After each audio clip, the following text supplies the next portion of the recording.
What's going on, everyone? Friendly Neighborhood Fanboys here. Welcome back. We are excited to be talking about Guardians of the Galaxy Volume 3 today. Oh, yeah. We just went and saw it opening night, which is Thursday for us. And yeah, we have a lot to talk about. But before we get into this, if you could please hit that like button. Really does help us out, like genuinely. So we appreciate all of you that do that. And subscribe to the channel if you want to see more podcasts and other reaction content that we have. And of course, check us out on Spotify podcasts, Apple Podcasts, Google, whatever platform that you listen to. And if you're listening to this podcast on Apple Podcasts, for example, please leave us a 5-star rating. That really helps us out as well. Appreciate that. Yeah, let's get into it. Let's do it. Ben, let's kick it off. Man. Let's start with some positives. I know Dan has probably the most glowing review out of all of us. So let's start with what you let's go around the table. Enjoyed. Yeah, I don't know. I've always enjoyed the Guardians movies, and so like I've been like anticipating this one for a couple of years now. It's been a while since we had number 2 came out, so I'll just say like it was a good time. I enjoyed the visuals. I enjoyed the dialogue. I know like there's a lot of comedy bits, James Gunn style. So I mean, I enjoyed that. Yeah, no, all around, I really enjoyed the movie. Is it perfect? No, but I walked out with a smile on my face, felt some feelings. You know, there was some good backstory moments, some good backstory beats. Totally. So yeah, I definitely say it's one of the best Marvel things that's come out recently, which haven't been there hasn't been a whole lot. Are we in of Phase 4 now, or this is Phase 5? Like 5, aren't we? Yeah. Okay, yeah. I think Ant-Man was the start of Phase 5 or the end of Phase 4. What about Uncle Man? Ant-Man as well. Yeah. If you had to choose like top 3 like favorite elements of the movie, what would that be for you? I'd say this had some of the best action that we've seen in a Marvel movie in a while. So I'd say the action stuff was really good, really strong. Personally, I've always been a fan of like the music, like the MP or not the MP3, the Walkman style. The MPC. Yeah, like I love how it's just like choice. as they're walking, going through the movie, like you're literally listening to what they're listening yeah, to. like it's integrated into the scene. Yeah. So I think that's really fun. James Gunn does a lot of cool stuff with the action set pieces and the editing there. And I really liked the story, honestly. Like I thought the story was pretty strong as far as like some big emotional moments and like character development. I thought it was one of the stronger things to come out of the MCU as of late. So yeah. How about you? Yeah. I think my favorite part was the rocket stuff. Yes. Oh, yeah. Like for sure, hands down. Dude, it was like borderline uncomfortable. Yeah. At yeah, times. but like in It a was good way. gut-wrenching. Like, it made me- absolutely in a good way. But it was just 100%. like, damn, that was like hard to watch. Absolutely. Yeah, gut-wrenching. absolutely. Yeah. And like it's funny because like I was sitting back and I'm like, wow, like like I'm messed up in the head when like I felt way more emotion when an animal died than like any person or other like entity died in Honestly, that movie. so- I was just honestly, like, insane. That's like universal though. yeah. Honestly, like But yeah, like the rocket backstory is like solid, and I'm glad we finally got to see that character fleshed out. And again, just like the raw emotion that came out of that was like gut wrenching, especially when like his 3 like Teefs, Floor, and Lila. Yeah. Floor. That was amazing. Floor. I'm lying on the floor. Floris Karlov. also kind of like terrifying too, like the Yeah. Oh yeah. It was equal the parts looks cute. of And, the like, when I first saw the rabbit, I was like, that's the scariest thing I've ever seen Yeah, in my it's like life. a spider, but Arachnid also rabbit. yeah. It reminded me of like in Toy Story, like the scene when they go into Sid's room and then Oh, like yeah. all the Oh, yeah. demon toys come yeah. out. True. It's kinda Like like that. like the hooker. Yeah. The Barbie legs with a crane. That's amazing. Yeah, I mean, like the action, especially like that hallway scene at the end. oh my gosh. Yeah. was a highlight for me. Yep. And then, Was that technically like a oner? It was a wonder. Yeah. Which is sick. Like Obviously they not did a great like job. actually. No, a yeah, wonder, yeah, like, but like not even remotely close. Yeah. yeah, but But, it was still sick that they like imagine Yeah. the rendering on that. I liked Oh my like God. the Oh my god, yeah, I it like took counter- 14 months to Yeah, literally. Yeah. the movement on that oneer was sick too. Yeah, like we it were was. it's like we were just going between all the characters. Like it's typically with a oneer, it's like it's a pretty static shot, and then like they move around ever so slightly. Like this, we were like bouncing all over Yeah. the place, following the perspective of like the gun blasts and stuff. Like totally. it was. It reminded me of the oneer in was it Kingsman, the Secret Service? Like Yeah. in the Yeah. church. Yeah. It reminded me. Oh, It reminded Like me in of the that. church there? Yeah, the Yeah. choreography was just so well done. Yeah. I love how they let No Sleep Till Brooklyn like ride out pretty much the entire song. Like they didn't like cut it short. Yeah. I was like, oh, that's great. was sweet. Yeah. yeah, I mean, other than that, like Counter Earth to me was cool too. Like that's something that we really haven't seen. That's like probably one of the most comic booky things the MCU has done, honestly. Like other Yeah, than for like real. Thanos and the Infinity Stones, because For like that's real. an obvious huge pull from the Yeah. books. But like this was something that I was like, oh, okay, we've never really seen.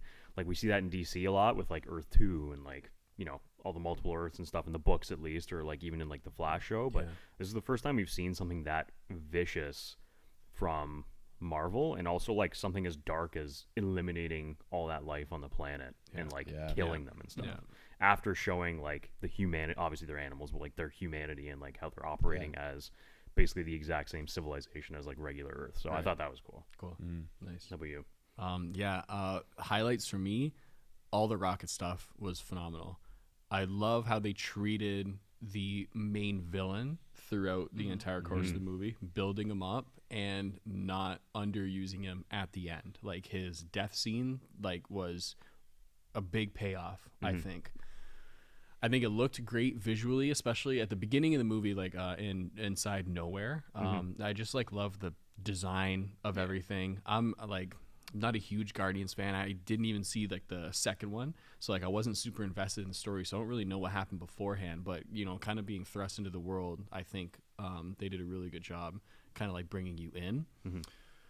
And I would also say one of my, like, aside from like the hallway scene and like overall like the action, I would say one of my other favorite elements of the film, like the story is probably the most solid story I think we've had so far this phase, for sure. No, yeah, Like it's like Without it's a doubt. it's a very strong story with like kind of like there's a few holes in it, but like very few holes in It's it. at least cookie cutter. I would say like it actually like took some risks. As I far would as, like, agree with you. Yeah. Like I most would agree. MCU movies, is like, you know, the beginning, middle, and end, every Yeah. single beat all the way through. Versus this one, you're like, I mean, personally, I was on my toes. I was like, okay, where are they gonna go now? Like, you know, but Yeah, yeah.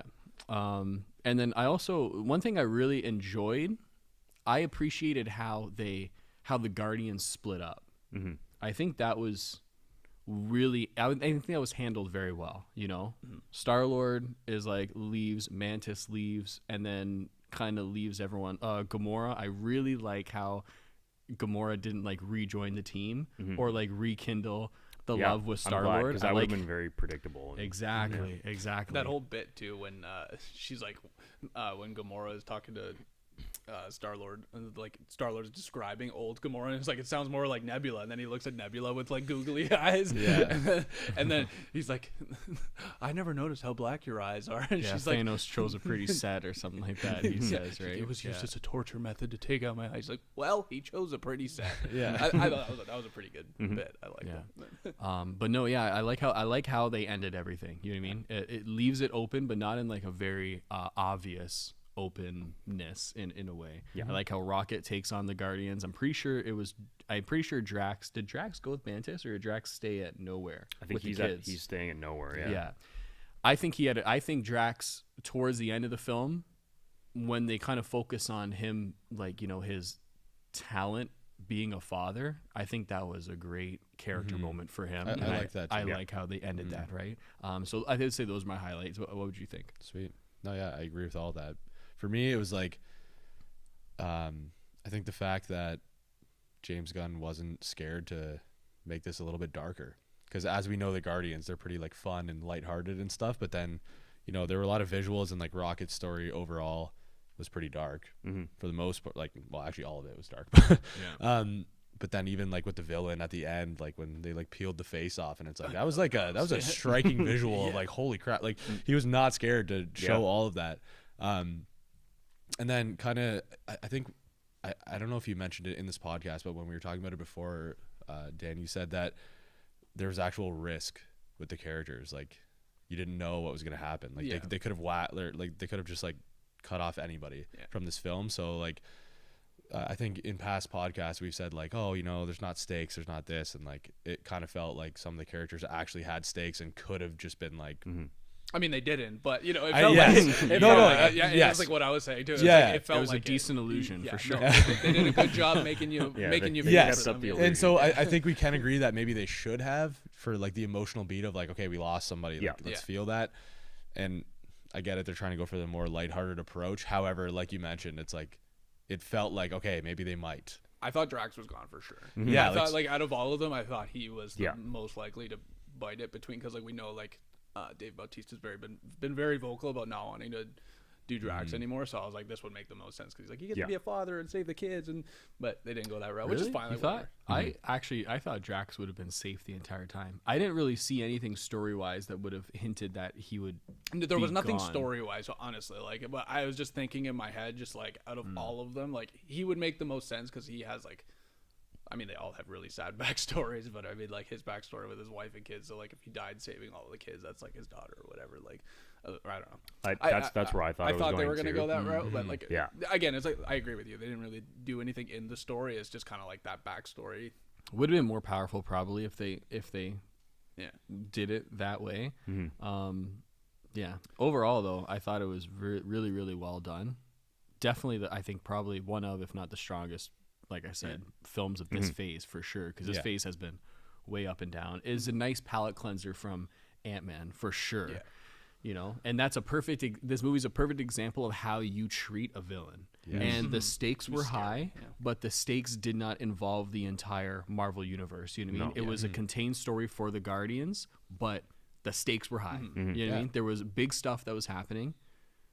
I thought it was, I thought it And was like the great villain overall. to me was like actually posed a threat, and he was like scary. Like he was off the rails. was. He Like was you're like, terrifying. what is he gonna do next? Yeah. Like how crazy is he gonna get? Yeah. Like- That's what I mean. They did a great job building him up. Like, take Yeah. this compared to Ant-Man, for example. Like, Kang was built up really well in, like, the first, like, you know, half of the movie, I would say, but then completely underused the last act. Yeah. This was the opposite. So, not the opposite, but he was built up very well, like, throughout. Like, you hate this guy. You're afraid of him. You don't know what he's going to do next. He's unpredictable. Yeah. And at the very end, the showdown between him and Rocket kind of crosses their paths again, brings closure to Rocket's story, and then he has the Guardians to come and help him out, right? Which I thought was a nice I don't know if you would call it a metaphor, but like, you know, he's not actually alone. Yeah. Right? As he felt like he's been alone. Like, you know, Yeah, his like, friends brought are his kind family of in, his friends that he lost,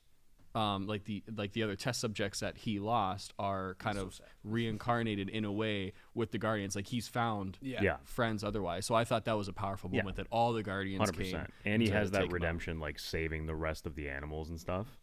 Yeah. That bro, when he looked in the cage and he saw all the little dude. raccoons, Yeah. oh my god! And we that know where got he's me. from I now was too. like, He's from Earth yeah. because it said Yeah. he's from North America. That too, got But so- me. even like him So looking well back done. too, when the gunshots went off, and like he sees his like other like family cage. dead. Yeah, The it was like, scream he oh lets my out. God. Oh, yeah. The screams That was, he like, lets raw. out. Gut Yeah. wrenching. Yeah, Gut I literally just wrenching, got bro. chills thinking about that. Yeah. Yeah. Awful. Even Chris Pratt's performance when you think Rocket dies was Yeah. Oh, also dude, a very yeah. powerful performance too. He you like know what I mean? he really sent. I know I'm being that guy, but like he sent it on that performance, sure. man. Like Yeah. you know what I mean? No, but yeah, like yeah, I was yeah, I was for sure. actually like drawn in, and I was like, holy, like Yep. he's truly like in this, and I don't know, Yeah. it's just like a nice performance to be like, holy shit, like this is truly really fucking sad. Yeah. Yeah. I wanted to quickly touch on too, like the villain one more time. Like, I think what I really liked about this villain in particular, and like I think just in movies in general, we've been seeing a lot of like villains, but they try to like make the villain relatable and like, oh well, he's not that bad, you know. Like, but like this guy, there was no redeeming thing. You're like Yeah. where you can kind of sympathize with him. He was just Yeah. like pure evil, Yeah. right? And like But he still had that conviction in him. right, Yeah. no, what I mean though, it's like he had like the conviction and the performance that he gave was very like compelling. Like Yeah. with when you do, because there's a fine line when you do like a pure evil villain, it's like it can be very goofy and like comedic almost, like versus Yeah. this was like no, you take him seriously and he's like pure evil versus like Yeah. I feel like a lot of movies now it's just like they make the villain like Yeah. a very human person and it's like, well, you know, like he had a really fucked up backstory, so either they try Yeah. to make you sympathize, like Kang for example, or like, you know, Thanos is a great example. Yeah. They make Thanos like you almost cheer for Thanos in Infinity War, right? I Versus do. this guy, it's just Yeah. like Yeah. I see parallels though in this villain and Thanos in a way though, because Thanos had one goal that he was working towards, and like all the bad that came with it he disregarded. With this villain at the very end, I forget the exact quote, but I think someone accused him of trying to be God, either Rocket or if it was Star-Lord, I'm not sure, remember. He's like, there is no God. He was like, I wasn't trying to be God, I was just trying to like perfect like a society or trying to perfect a world. You know what I mean? Mm-hmm. And it's like that's kind of almost like what Trying to Thanos do was what trying to he- do. he Thanos was can't trying to or balance out that universe. Yeah. All the bad that came with it, whatever. He didn't really see himself as a god in a way. So I don't know. I just thought it was really it well was done. just like a more like focused Thanos, because he was like, he literally acknowledged when he's like, oh, like does a perfect society involve like someone selling meth to a bunch of like yeah. octopus yeah. kids? That Like, was it's a like- great. That was a great. and scene. he's like no, that's why I'm starting over. Yeah, yeah. And that was a So- great little tidbit where what's her name was looking out the window. Mantis. No, it wasn't Or Mantis. It was Nebula? No. Nebula. Sorry, yeah, Nebula. I think was looking out the window, and she Right, was yeah, like, Mantis "This is the perfect society," Yeah. and like someone's getting like Someone getting beaten mugged up in an and beat with alley. a bat in an alley. Yeah, man, crazy. Yeah. It was Also, awesome. how about the first F-bomb Yeah. in the yeah, that was Marvel universe? See, here's like I'm glad they did that, and I have two kind of points on this here. Like, I'm glad they did it because I hope it sets a precedent going forward that like they don't have to be so like kid conscious and like friendly in that regard. Because like I feel like even looking at like the first 2 or 3 phases, like you easily could have started integrating those words. And I'm not saying like swearing is necessary to make a good story, but like in the darker movies, like even like the Cat movies and like stuff like that, I feel like that would fit way more tonally well and even ground a little bit more. So like we don't have that like super goody two shoes kind of like sheen over the MCU, and I feel like this was a good breaking point for that. Like it should have been earlier, but I'm glad they finally did it, especially. And this is my second point with Deadpool coming out. this is So a good like testing it's a ground. good testing ground to see if people like fully reject that, because they're also doing it in like one of the most kid-friendly movies, Yeah. quote unquote, which this wasn't, I was gonna say because of man. all the dark shit that went on, especially with like the rocket stuff and like the deaths and the gore, even at some points, like with his face coming off, all that jazz. But in a way, it's like it is geared most towards kids because you have that like ragtag humor, you have that like stupid humor with Drax and Mantis and all that stuff. So like I'm glad I think it is testing well, and that will be a good kind of like trendsetter going forward, especially with Deadpool on the horizon, because that's going to be the first hard R MCU movie. And like if they went that hard with this PG-13 movie, like I can imagine that they're not going to hold anything back for Deadpool, especially having Wolverine in it with the claws out and stuff. So I have like, I would make the argument, and it's like, it's funny because it's like, I would argue that the Guardians movies actually have like the darkest themes and the darkest, the darkest themes. Like in the second movie, you have like that whole thing where, his dad, Star-Lord's dad, puts the tumor into his mom. Yeah, it was And dark like, as- and like, so all of the characters have like a really messed up backstory, and so like, I think the reason James Gunn gets away with it in the MCU when every other movie is like so kid friendly is like he covers it up with the stupid goofy gags, right? So they let him do these like messed up dark themes, like showing like a guy's face ripped in half and all this stuff, because they cover it up with a goofy joke afterwards. So he has like this weird, this weird. I'm looking for a film boy where the comparison Non-diegetic sound. yeah, but it's like you have this dichotomy. That's the film. Dichotomy. No, Wow, there's that's a a great dichotomy fucking. of film. That's a great word. It's like he's got like really This guy messed studied up. film. I went to film school, but no, it's like the I know what you're dichotomy saying. of the scene. It's like he'll show you something really messed up, like the guy's face being ripped up, or like Rocket's friends being shot in front of him and dying, and then like they'll bring it back with like a really stupid Star-Lord, like which is like. Which, if I can interject, sorry. No, go for it. That does lead into a small gripe that I had with the movie, I among know, a yeah. few others. Now, don't get me wrong. Overall, I thought the movie was great.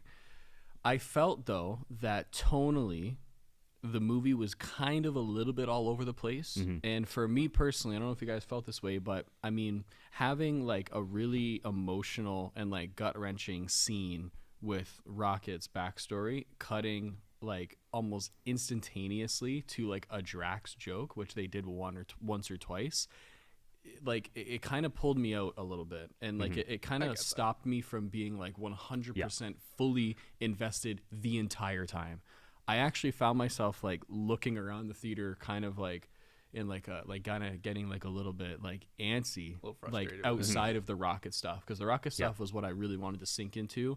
The other stuff was good, but I mean, it was overshadowed by how strong the Rocket flashbacks Yeah, were. 100%. And I mean, and I understand why, like, you can also make the argument that, oh, well, the movie's able to juggle all of these emotions and all that kind of stuff, which is, like, I can see that side, but I mean, I can just only speak on how it made me feel. It was pulling me out and it was keeping me from being 100% fully invested, if I can have a little bit of a 100%. gripe. Hey, before we continue that last thought, if you enjoyed the video, please don't forget to hit that like and subscribe button and share the video if you enjoyed it.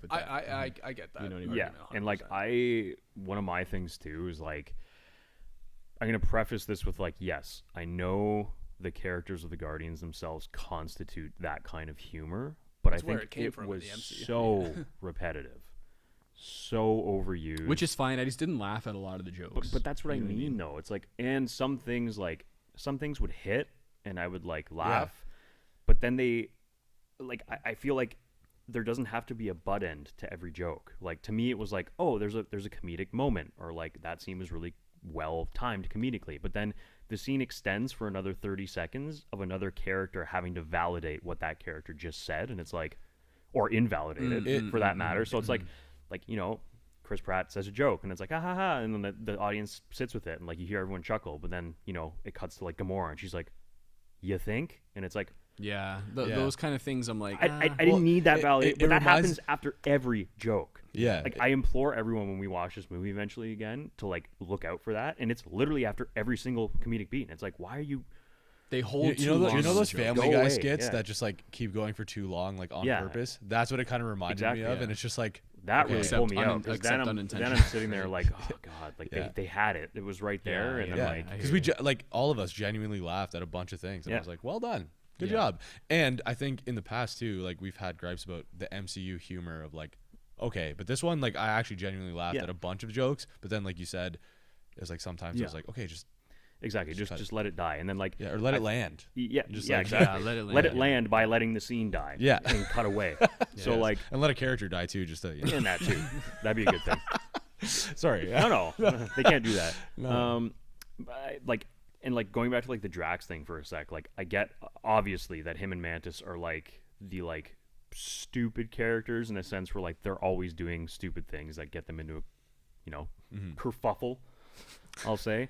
But excuse me, I like again, a little too overdone. It seemed like every other scene they were either screaming at each other, being like, why would you do this, blah blah blah, that's so stupid, you can't do that, and then like ending with this joke, which is usually the same joke of Drax being like, you know, overextending his speech, or like, you know, going off Being about literal, something, and then you're yeah. just like, oh god, like you just did that. Yeah. Like when he's talking, he's giving Star-Lord advice at the end, or like close to the end of the movie, right before like the big battle or whatever, and then he like keeps going. There was I forget the scene, but there was another version of that they did prior, like in the movie. Yeah. I did And I'm like- actually, I did genuinely laugh though at that scene when he's That was like- good. yeah, It that landed was better good. that time, but like they already did it in the movie before, Yeah, earlier, yeah, and I'm yeah. like, The really? funniest like joke. why am I seeing this twice? Just like cut that down. I The don't part need that I laughed at the most was when they're breaking into the corporation and Mantis makes a security guard fall in love with Drax. And, like That was the, amazing. the guy's performance Yeah. was so good. funny, bro. Yeah. Like it was so good. Yeah. Yeah. And like the set design of that too was like very unique. Like we Yeah. haven't seen It anything reminded like me that. of the Super Gore nest, like the outside from Yeah. Doom. Yeah, like, yeah. But, like, True, I found it true. funny, and like I think I looked at you and I laughed. Like the little fucking door opened to like Oh, let them through. That was all yeah. that was holding them back. It was just like this little like corral door. It was such Yeah. a like our humor type of thing. Yeah, just Yeah. yeah, yeah. I'll let That, you through. yeah. That Nathan Fillion exchange, like that yeah, that first was one great. was pretty good. I have as one- well. I have one of I mean, those I got too. one of those too. Yeah. He's an idiot. This guy, everything he does drives me nuts. Yeah, that was good. Yeah, some That of was the, yeah. good. So like a lot of that stuff like was like pretty funny. It's just I know what you mean. Like they hang on to the joke for too long, and it's almost like what a sitcom does when they tell a joke and then like you go to each character while the laugh track is going for like 10 seconds. 100%. Except in this movie, there's no laugh track. You know what I Exactly. mean? And it's just So- like.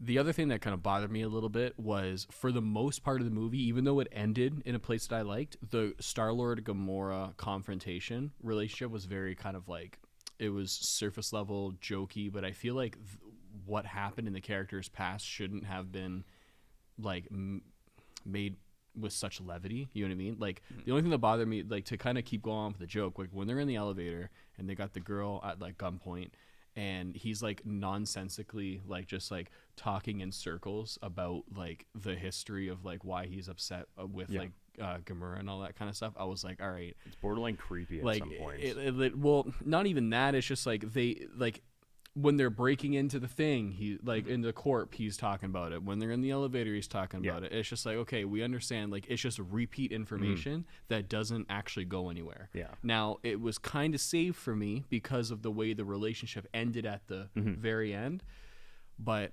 it's those kind of things as well. I understand it's trying to be humorous, but pulls you out a little bit. You know what I mean? The only reason that part landed for me comedically was it just because it reminded me of like my experience working in retail, and when like a total stranger just trauma dumps on you, it's like, hey, how's it going, how's your day going? Oh, you know, my mom died, and you know, I gotta go take my dead dog out for a that's Your dead dog out for a walk. I guess when you put it that way, there is some merit. I get what you mean though, because they did it like 5 times. So if they would have just done it the one time, but no, that's an there were a interesting couple times perspective. though where they subverted expectations, like when Star-Lord there was like, oh, like he's trying to be sweet to that girl, and then he's like, yeah, I'm not that dumb, and just got into the system. I was like, did thank like you that. for Yeah. doing that. I was I like, did that like was that. good. Yeah, That I was was like, 100%. nice. Did like Like that. he used his skills to do that, and then he was like, yeah, no, I'm not. Yeah. I'll point out one thing that like at first I didn't like, and I feel like this is like an internet thing. It's not something people hate, because like that's not a good thing to say about this, but like James Gunn put his wife in the movie again. Yeah. But I liked how he kind of spun that at the end too, because like he obviously he's very present online, and like he sees all these complaints and stuff. So it's almost like Who did she play? she was like the secretary, like calling in the Oh, the portal one that thing, gets like, shot in the leg. Yeah, the Oh, yellow. gotcha. girl. But like I liked how he took that and was like, yes, I get that you guys are like randomly upset that I do this from time to time, so like let me just give her this vicious like shot to the leg. Yeah, She's she like starts screaming. literally. And I was like, okay, like that's funny, like because at first I'm like, oh, no surprise, like even like Reese and I looked at each other, we're like, oh, it's his wife. Yeah, no way. Yeah. Which Love don't get me wrong, Peacemaker. like I don't want to make this an attack on her. She's actually a great actress at the end of the day, so She's like not ugly either. no, but I feel like like it gets so much flack because like of their relationship. So like people automatically are like, well, they're nepotism, and it's like yeah. he But does- it's also like he- who wouldn't do that? He has, yeah, but the thing is, he has been bringing that on himself in other ways, like writing and directing the Superman movie. Oh boy, here we go. Sorry, that aside though, really my only other gripe with the movie is Adam Warlock was not very well used don't at even get me all. started I don't on think. that. Okay, actually, Ben made a good point of this, of taking characters in the MCU that are super powerful and just like, Depowering them. well, yeah, because Making them Vision useless. was the biggest example before this. Of like, hey, let's not use Vision at all, even though he's like, yeah, it's just they have this weird knack of like they sideline their most powerful characters, and I think their excuse is always like, well, they're too powerful, so like we don't want to use them. because And they it's would like, just solve the problem. Well, But it's like the comics have been making it work for 60 years. So well, that's what I mean. The comics have been making it work for 60 years, and it's like, is that not more interesting if you take those more powerful characters and then have to sit down and actually focus on how to write them and how to give them weakness and like how the to Hulk, humanize them? like the Hulk. The Hulk. Man of Steel. Hulk's a perfect example of that, right? Like, you know, in the Incredible Hulk, which is MCU canon, like you see that arc. Like you see he's this unstoppable force when he's in this rage mode, and like his entire arc, unfortunately we haven't got a solo movie because of all the stupid rights issues and whatever, but like his entire arc has been him dealing with that and trying to manage it. Like in He can't trust like Age of himself. Ultron, like we see that he's just like, Yeah. wow, he's a menace, and like people look at him as this beast, so he leaves, like he gets away, and then like you eventually get him to the human point where he merges identities. Like that's a great way to like kind of write down a powerful character, but then like they refuse to do it with their characters with even bigger power sets. It's like Vision is essentially like a Martian Manhunter. Yeah. Like Very powerful. pretty much impermeable to everything. Yeah. But then we see him get stabbed and thrown to the sidelines and like killed in this way. It's like, well, I get the Infinity Stone in the head, I get that, but it's like you have White Vision now and he's gone. But don't you think that was a necessary sacrifice? It was, but they didn't give him anything else to do. It's like He never had his moment he's to shine. sidelined. Okay. I know Yes. exactly. Yeah, I agree with that. We never truly got to see how powerful Vision was 100%. before they threw him to the dirt, He- right? he Like the cuts- sacrifice was necessary, Yeah. but he never had that big. He doesn't really do anything He to shoots his laser beam in Civil War and then immediately misses. cuts a bus in half, misses, kills somebody, and then he's sidelined for the rest of time. It's just like, Yeah. okay, he's supposed to be this, and then like Adam Warlock. I was gonna say to wrap it back. Yeah, bring it to- back. He's yeah. basically Captain Marvel in a male form. He is very, He's very insanely powerful. Yeah. And then they make him a dummy. Which he is very powerful at the very beginning of the film when he But breaks. then was he gets pretty stabbed badass, and it's though, done. Yeah, I know. You know what I mean? know. Like I think I'm what not as I'm fr- looking for is strength, not only in physicality but also like mental fortitude. Like I don't want these characters to be stupid and powerful. Yeah. It's like Thor. Love that. Anyway, I- sorry. again, Jump a back. great example of that too. Yeah. Yeah. And I'm not saying this is excusing it because like I personally I agree with you. Like I would have loved to see like him in his full form, but they kept justifying it with like the I can't remember her name, but like his mother being like, oh well, you pulled him out of the tank early, like he wasn't done cooking yet. So like they kept saying like he wasn't. It's not the. But it's- I'm it's- saying it's a useless justification No, because of course. like, I'm I saying don't that want was that. their. No, That was the I see movie what you're saying, Dan. justification. Yeah. I'm not saying For I sure, agree for with sure. it. I'm Which- saying which that's I, the which reason. I know. I know. Yeah. It almost works though because Adam Warlock is the catalyst for the plot. He gets the plot rolling because he is sent to find Rocket, obviously, and then they're like, "What's going on with this?" Right? And then it all loops back to I forget the villain's name. I don't know his name. Chancellor. I don't know. Chance the Rapper. Hope Chancellor JP too. Palpatine. But he's the catalyst that sets the plot forward, right? The motivation behind him and his mother is like, oh, he's gonna replace us because we're one of his creations if we don't bring him like Rocket. Like that stuff is interesting. But the thing is, if you took the characters out and just put like another like catalyst there, Yeah. I don't think the movie would have made a difference. Them teasing Chris Pratt almost dying or Star-Lord almost dying and then Adam Warlock comes to save him, like I could have done without that. Yeah. You know what I mean? And then the one line that I didn't like was he literally like perfect example of like talking or writing at the audience. He was like, "Why are you doing this? I tried to kill you." It's like, yes, we know. You don't have like it's literally almost like James Gunn like talking to you, being like, "Oh, this is why this moment is," and it's like, "Yo, come on." Anyway, that's pretty much like really my only gripes to the movie. I'm like, Yeah. I don't know. I just would rather him not use Adam Warlock and just focus on. Yeah. Yeah. Well, on okay. the Let's Chancellor use this as a Palpatine. transition point then to like the credit scene, the mid-credit scene. Okay. I have an issue with it. What was it? Sorry, remind me again. Mid-credit scene was. So the mid-credit scene is you see the new team. Oh yeah, essentially. okay, yeah. Which- I thought that was the last scene of the movie. No, that was the credit scene. Yeah, that was the mid-credit scene. So The like, last, I'm glad we stayed for the last scene of watching Star-Lord eat cereal. I didn't That's even great. mind it. No, I didn't mean that one. Like, might be the an end of the outlier. I movie might be an before outlier. credits. I know. That I'm was just, the end. I'm just being an ass. like okay, speaking in broader terms now of what Marvel is doing as a whole right now, which we have been very vocal about, especially after Ant-Man. I could have gone without seeing like what their new team is, because they have a knack for like not letting things sit now, especially in this new phase with like their shows and their upcoming movies and Ant-Man especially. Like they can't just let things sit and make us wonder like, oh, what is going to happen with these characters going forward next? Like in Ant-Man, for example, that was that was them immediately opening the portal and then him being saved and jumping back in, instead of just letting him be trapped in the microverse or whatever, the quantum realm with Kang. Like that would have been a much more interesting way to leave off, because then you're like, oh shit, like what is going to happen with that?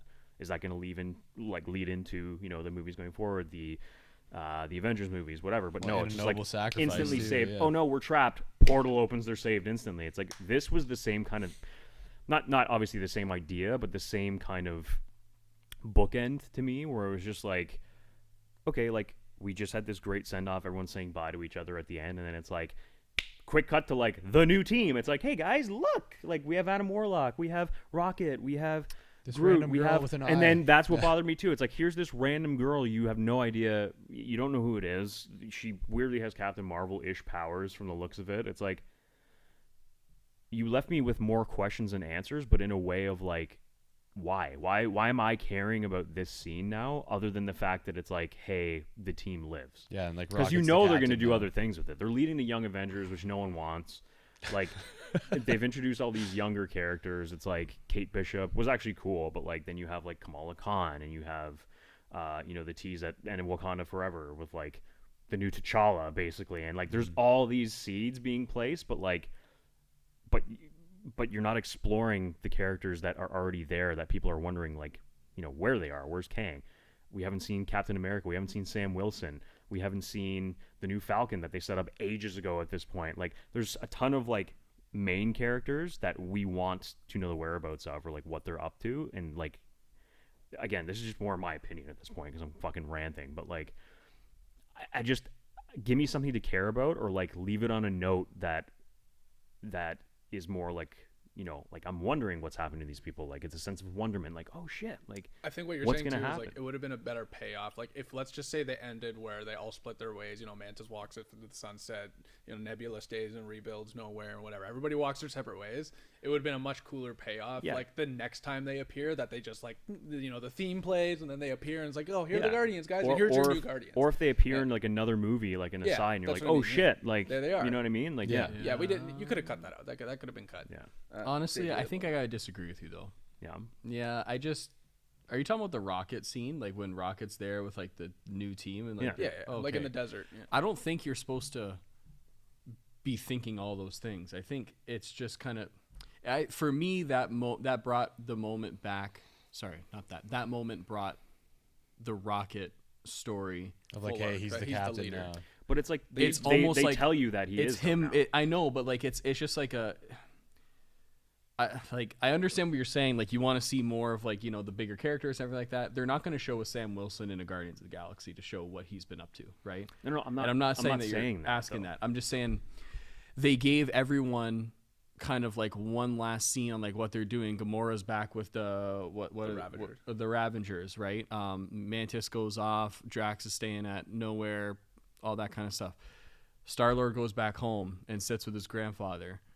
For Rocket, he doesn't have anywhere else to go. He's going to be the new captain of the Guardians. So they just kind of give you a little, this is what he's kind of up to. But for me, it was a moment like Rocket has finally come into his own after his journey. Yeah. And he is like, just one of the characters referring to him as captain or whatever. I don't think you're supposed to read into it more though. Listen, I agree, but at the same time, it's just I'm speaking of it as an issue with the MCU as a whole, because historically those scenes are meant to tease what's to come, and like they have this issue of like forcing people to care about new characters or like talk about new characters when they haven't given them any depth or It's like, hey, you should juice just leading care up to about it. this person. Exactly, like the Cassie Lang thing at the end of Ant-Man. Like all of a sudden she has a suit, she knows how to use it within 30 seconds, and now you're supposed to care about her joining the Young Avengers when Paul Rudd, Ant-Man, is still in the mix. You know what I mean? So it's like, to me, I don't like when they just force characters. I agree that it wraps up Rocket. You finally get to see the payoff of like he is the captain, even though they already just said, "Hey, you're the captain now," Yeah. kind of thing. Which is a payoff from all the other movies, because it was a battle kind of between battle them. between him Yeah. and Quill throughout the three movies and Infinity War. And or Endgame, I don't know what one, where they're like going off like, "No, I'm the captain of the ship. No, I'm the captain You of gotta the ship." listen Like, to it's your always- captain. Yeah, exactly. yeah. It's like, I thought that was a good enough payoff, but now to like inject a character that like randomly comes out of nowhere, and you're like, who? I think what Alex is trying to say with that is I don't think they're teasing yeah these 'cause, characters like you're the going to difference see more between of. like Cassie They are, Lang 'cause it is was like confirmed in an article. okay, Yeah. the difference is though is that Cassie Lang was just like that was like the Rey syndrome of like, hey, all of a sudden she's magically amazing at this. This is just like insert new member of Guardians of the Galaxy. Don't think about it. It's just like there's just somebody there. Like it's like versus, and versus we like, saw Scott Lang Yeah. struggle with it before in the Versus, first like, movie and the second you know, movie. It's an That's it. unearned power. the difference between that and like Cassie and like Kate Bishop is that those characters come in, they're introduced, and then all of a sudden they're amazing.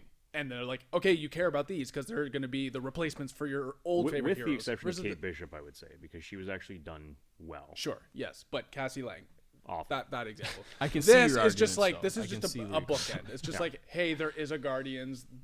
Here's some random characters that Rocket is leading. I don't think it's meant to be like this is your new favorite. Which again, you know, I agree with both of you. Yeah. I'm not saying. And I'm I just see saying your like my point, own yeah. personal I know, gripe I with know. I see like your how they've been doing that. I I'm see not your saying the point. scene as a I just think whole it's is wrong. I'm just bad. I'm not saying that scene as a whole is bad. I'm just saying like as a whole, like from a production standpoint, I'm like, why do you keep doing this? Like introduce, like maybe if you're gonna do another Guardians movie or maybe a show going forward with those characters, it's like maybe introduce that new character when you're going to scout for new people, so I can see the depth and the development of that character, not just thrown in the end of a movie and be like, 100%. And like, I'm gonna throw this in. Maybe you guys will disagree, but it's just like, remember when the credit scenes used to actually show us something for the next part of the phase, and it was like you're excited to see it, and then it's like, oh, here's them doing whatever and eating cereal. yeah, Awesome. Well, Like, I think that's a testament to that's speaking to the fact that Marvel doesn't even have a game plan. yeah, sure. They don't. But They don't. like, have I'm just set. saying, it's like if you're gonna just throw in 2 scenes because you're Marvel, and it's like this is what we do. It's like give it some purpose. Right. And I don't know, maybe this is just me being overly critical, but it's just like you stay for the credit scene because you're like, hey, what's next? Give us a little tease. and like before people attack us for that too, it's like, yes, we've been spoiled with credit scenes, but like they're the ones that set that up. yeah, they set the tone. So, like, for made it. that trope. Yeah, exactly. So like for us to be sitting here and complaining about that, I think it's pretty justified because like you said, it's like No, I it's hear you. I mean, for the exception of like probably 1 or 2 movies, it's mainly always been to tease what's coming next, and like they're not giving us anything to bite on or be excited for. Exactly. They don't Coming- even know. Yeah, what's well, happening. especially with all the Jonathan Major stuff that's going on, like, Yeah. and now there's a writer's strike. Yeah. So like I'm genuinely curious to see how they have to pivot now, depending on how that plays out. Yeah. But that's a whole other conversation. Yeah. But Anyway, yeah. Overall, I did enjoy it. overall, I would recommend like go out and like check it out. Go out and see it. I thought it was like as a self-contained film, even like as wrapped at the trilogy. Like I think Yeah. I think it was a good send-off for sure. I think it was Absolutely. handled very well.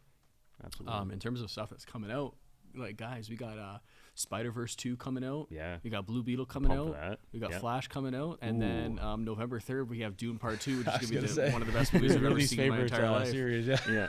Oh, Oh, Can't Denny, wait. keep a miss lookout him. for that. yeah, 100%. Thanks for popping in. yeah. Thanks for hanging out, guys. Miss See you you. guys on the next episode. Sorry. We'll see you Exactly. guys on the next episode.